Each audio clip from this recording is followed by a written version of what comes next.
Hello mga kababayan, good morning, good afternoon, good evening. Ako po ulit si Deo Durano. Pakinggan po natin yung interview kay Attorney Conti regarding doon sa sinasabi ni Nicholas Kaufman na kailangan ng matibay na identification card ang bawat victim. Kailangan ang hiningi ni Nicholas Kaufman ay passport or national ID. Tingnan mo po yung sagot ni Attorney Conti kasi siya po yung nag-gather lahat doon sa mga witness. So pakinggan po natin sila yung interview ni DJ Chacha sa Channel 5 kay Attorney Conti regarding po doon sa sinabi ni Nicholas Kaufman sa mga identification ng mga witness, ng mga victim. Pakinggan po natin ang sagot ni Attorney Conti. Ay, medyo lang ngayon, may problema. Attorney? Yes, good morning. Ayun. Hello. Hello. Nasa Pilipinas na po ba kayo, Attorney? Yes, nasa Pilipinas na. Ayan. Diretso po tayo agad dito sa issue, no, kung saan ang kampo nga po ng mga Duterte ay ang gusto po nilang mangyari, mungkahin nila, limitahan sa national ID or pasaporte lang ang tatanggapin na valid IDs ng pre-trial chamber para po sa verification ng pagkakakilanlan ng mga biktima. Ano po ang reaksyon ninyo tungkol dito? Hindi makatao. Parang wala namang puso itong sina Attorney Kaufman. At Isipin mo mga kababayan, ang hinihingi, kasi kailangan matibay na identification ng bawat victim. Hindi pwedeng kung saan-saan lang na ID. Alam naman natin dito sa Pilipinas, kailangan national ID and passport.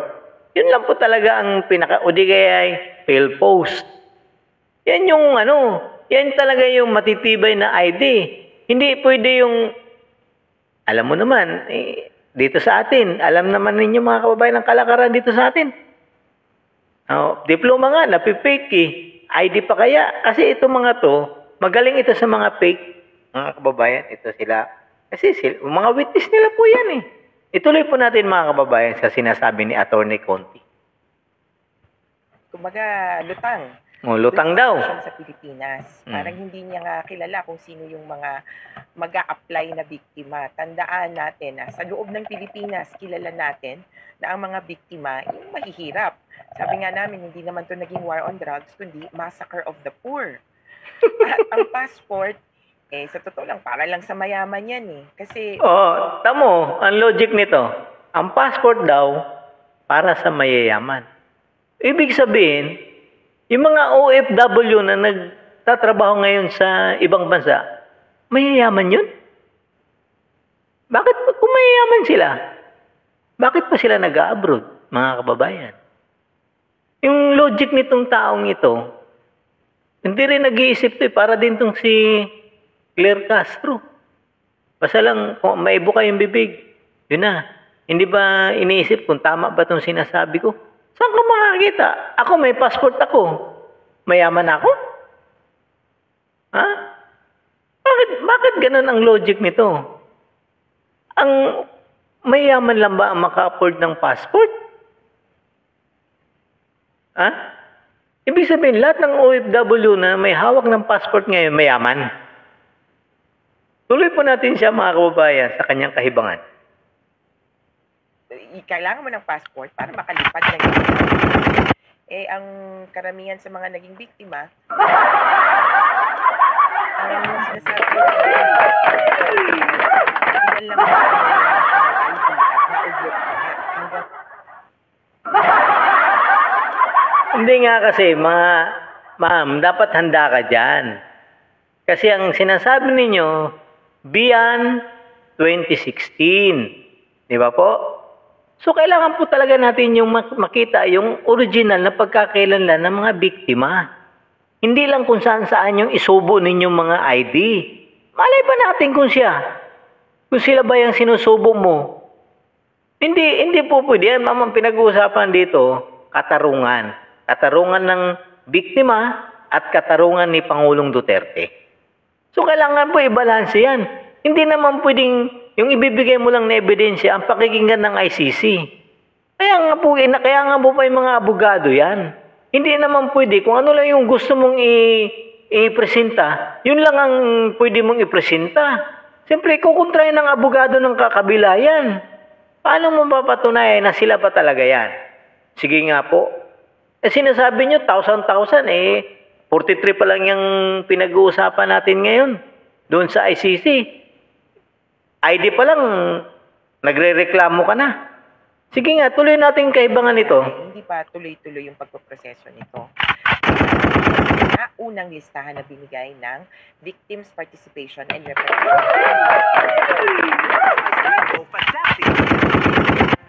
Yan ang mahirap dito, kababayan. Sa mga ganitong klaseng mga tao. Bakit mga kababayan? Ano po talaga?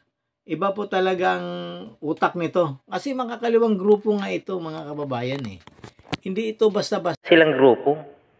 Kasi mapagbintangan lang, tandaan po ninyo, itong Netherlands, baluarte po ito ng NPA. Diba po? Baluarte po ito, mga kababayan. Paano masasabi kong baluarte? Si Jomar Sison, nung hiningi natin sa ICC, sa Netherlands, hindi binigay. Di ba po? Hindi binigay. And yet, nung humingi ang ICC doon sa ang Netherlands sa ating kay Pangulong Duterte, binigay agad natin. Samantala yun si Jomar Sison, talagang maraming pinatay yun. Maraming namatay dun sa mga order nun. Di ba po? Ituloy po natin yung kabaliwan ni Atty. Conti.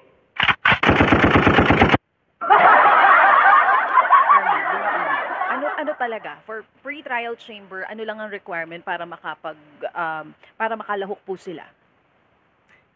Ang requirements ay aaprubahan nga, correct, ng pre-trial chamber at ang una nilang i-approve ay yung form. So, nauna na merong na-submit daw na household application form na ginamit nila sa dating mga kaso ng CONI, tapos parang sa Ongwen. Ang household application form ay pwedeng i-fill up ng buong bahay, imbis ng paisa-isa. Pangalawa, magsasubmit kasi ng ID. At dito na nga nagkakatalo-talo kung anong klaseng ID yung isasubmit. And then pangatlo, kung may supporting documents or iba pang mga dokumento na dapat ibigay, nakasaad naman ito. Naasahan namin aprobahan to sa loob ng siguro April para makasimula na yung application by May.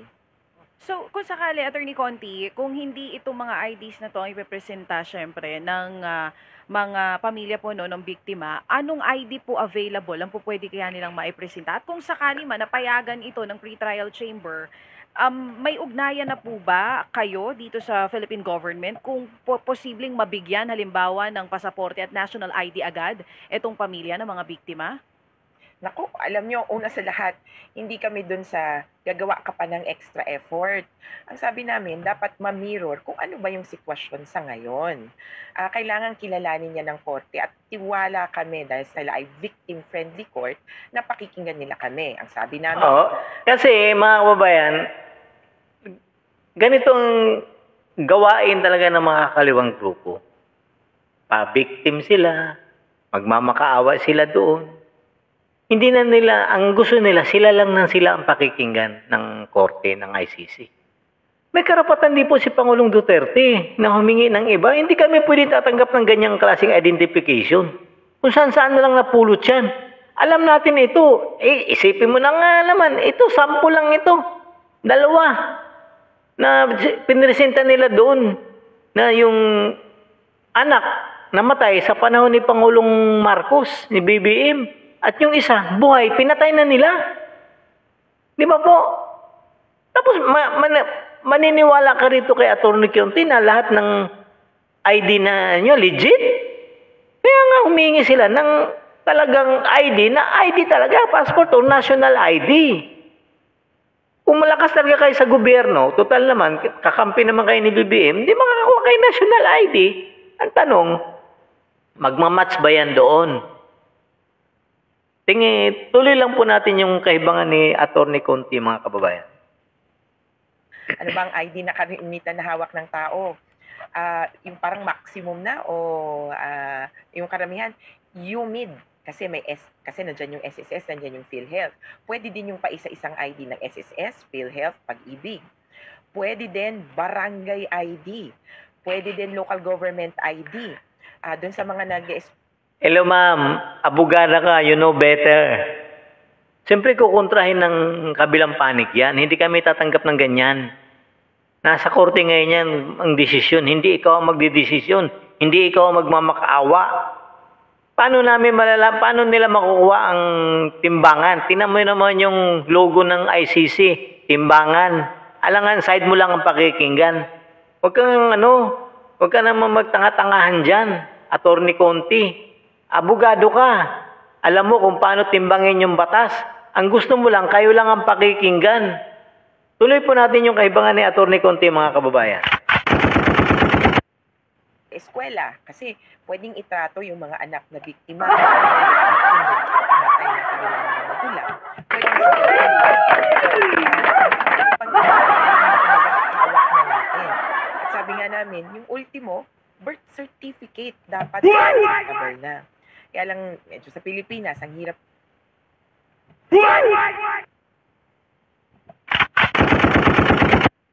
Kasi, para makakuha ng ID, kailangan mo ng 2 valid IDs. Para makakuha ng 2 valid IDs, kailangan mo ng ganito. Kailangan mo ng pera. Pero tingin namin kung may alternatives. Kaya may listahan ng mga pwedeng ibigay national ID tsaka passport. Actually, hindi naman kami kontra na mag-submit ng passport at national ID. Doon kami kontra sa yun lang. Kaya yung yun nga lang ang hinihingi. Yun lang. Ba't bakit ayaw mo sundin? Kung makakakuha naman pala kayo, hindi ka naman pala kumukontra. Ang dami mong sinasabi mo pa si Nicholas Coltman na lutang. Sino kayo lutang sa inyo? Ikaw ang lutang, ma'am. Kasi nga, ikaw, ang inisip mo lang, gusto mo lang, ikaw lang ang pagbibigyan ng ICC. Kayo lang ang nagmamahal kasi kayo ay pabiktim. Di ba po? Ma'am, ganon. Kaya nga po timbangan yung logo ng ICC kasi titimbangin nila lahat. Siyempre, kung lahat ng presenta nyo, mga ID na hindi naman tinatanggap sa bangko, ay hindi talaga po pwede yan. Di ba po? Oh. Sige nga mo, ikaw ma'am, magpresenta ka ng barangay ID doon sa bangko. Tatanggapin ba? Hindi eh. Oh, di ba po? Yan ang inaano sa inyo. Huwag kayo pa-victim dito. Kaya nga tayo na sa korte, nandun kayo sa ICC, titimbangin ang bawat ebidensya na ipapakita mo. Hindi lang ikaw pwede ang pakikinggan. Di ba po, mga kababayan? Alternatives na kapila naman yan. Pinakauna birth certificate.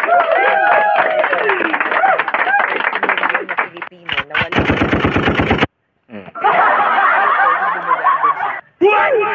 kumuha kayo. Sa amin po, hawak at ano ang pinakakayang gawin, yun. Total, kailangan din naman talaga ng ID. Kaya lang, para dun sa ang taas ng... Hindi nga ma'am. Ang kailangan kasi nila talagang authenticate, certified po yan na true copy ang ID na yan.